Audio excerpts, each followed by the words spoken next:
Michael Fassbender stars in a creepy crime horror film, The Snowman. Here's a review. This is Total Retalk.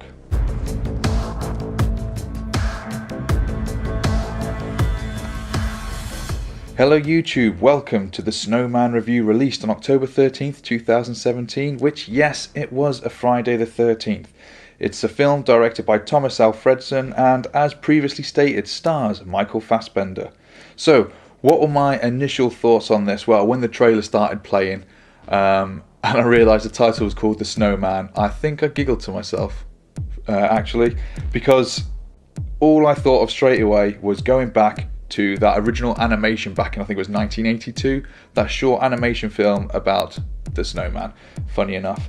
And so to straight away think about that and then trying to go into this crime sort of horror drama film was a bit difficult for me, but I thought, no, obviously I'm the guy who likes to do the reviews, so let's sit down, let's have a look at this.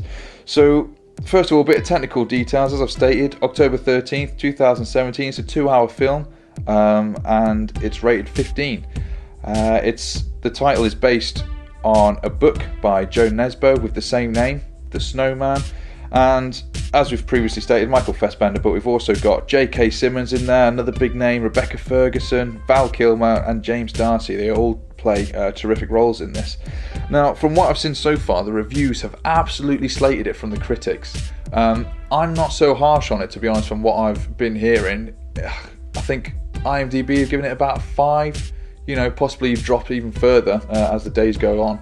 I would say it's a strong 6, personally. And here's why. We'll start off with some positives. It was well directed. It was entertaining.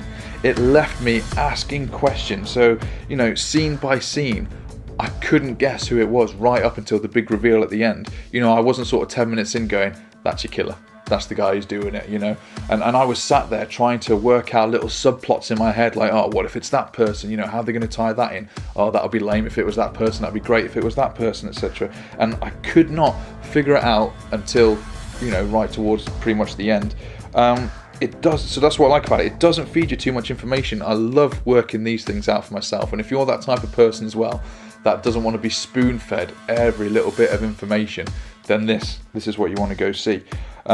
There is a bit of light comedy in it as well, that sort of dark humour that's present, which kind of lifts the mood a bit, because obviously the subject matter of the film is very heavy, very intense. So to have this little bit of comedy, I guess, played out by a couple of the characters helps. I think helps lift the mood and ups the enjoyment of it as well.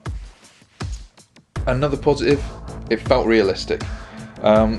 Mainly what I do like about it is Michael Fassbender and Rebecca Ferguson's characters. From the beginning, you kind of know they're both not trustworthy characters.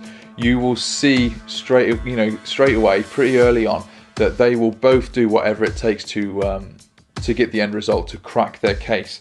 And there does seem to be this hidden agenda with Rebecca Ferguson's character, which I'm not going to go into. I don't want to start bringing out any major spoilers or anything like that, but it was great to watch her sort of character develop and unfold as the story went on, and Michael Fassbender's reaction to these different scenes. There was a little bit of trust and then it was taken away, and the way he played it was very well done as well. So yeah, plenty of positives. I would definitely say it's a film worth viewing. And I wouldn't slate it as hard as what the main critics have done. So why have I not given it a 10? So we'll go on to the negatives then.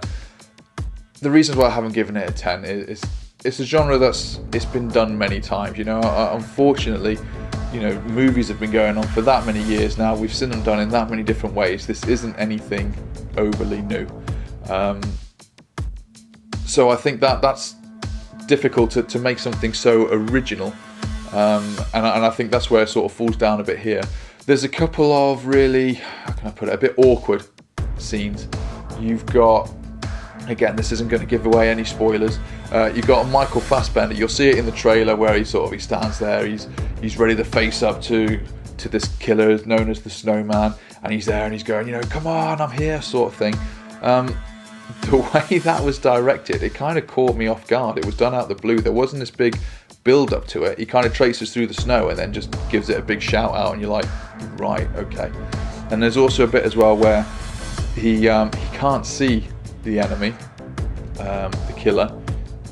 Something happens again. I'm not gonna give any spoilers, but then just a few seconds later, the character's back in the frame shot, and you're sort of thinking, how blind is Michael Fassbender's character to not have seen him when he's just clearly a few steps from the frame, from the frame shot. So yeah, there's a few negatives there. I mean, again, there are some more underlying factors within the story, which brings it back up into more positive than negative. And yeah, it is quite complex at times, but it's fun. Obviously the topic isn't fun as such, but the journey you go on, you're kind of seeing it a lot from Michael Fassbender's perspective, and he is fighting something within himself, which we won't go into because I don't think the trailers reveal that, and I think that's what helps keep it kind of murky for you to be able to not figure out what's going on too early on. So yeah, that's the Snowman. I went to see that last week. I actually quite enjoyed it. I was talking to a friend of mine who said he enjoyed it. So what would I give it as a rating? IMDb and the critics have absolutely sort of slated it. What's Total Retalk's verdict? And it is this: 6.5 out of 10. Yeah, it's a strong 6. I mean, I'd be, I would like to give it a bit higher than that, but like I say, it's not something that you're going to sit there and think it's an absolute masterpiece. It's nothing overly new and original, but yeah, it's still fun to watch, and it's very entertaining. Yeah, I would say go see it. Just maybe go in there with more of an open mind from what you've heard from the critics, and make your own mind up. So yeah, this has been Total Retalk. This has been a review of The Snowman, and I'll see you next time. Bye bye.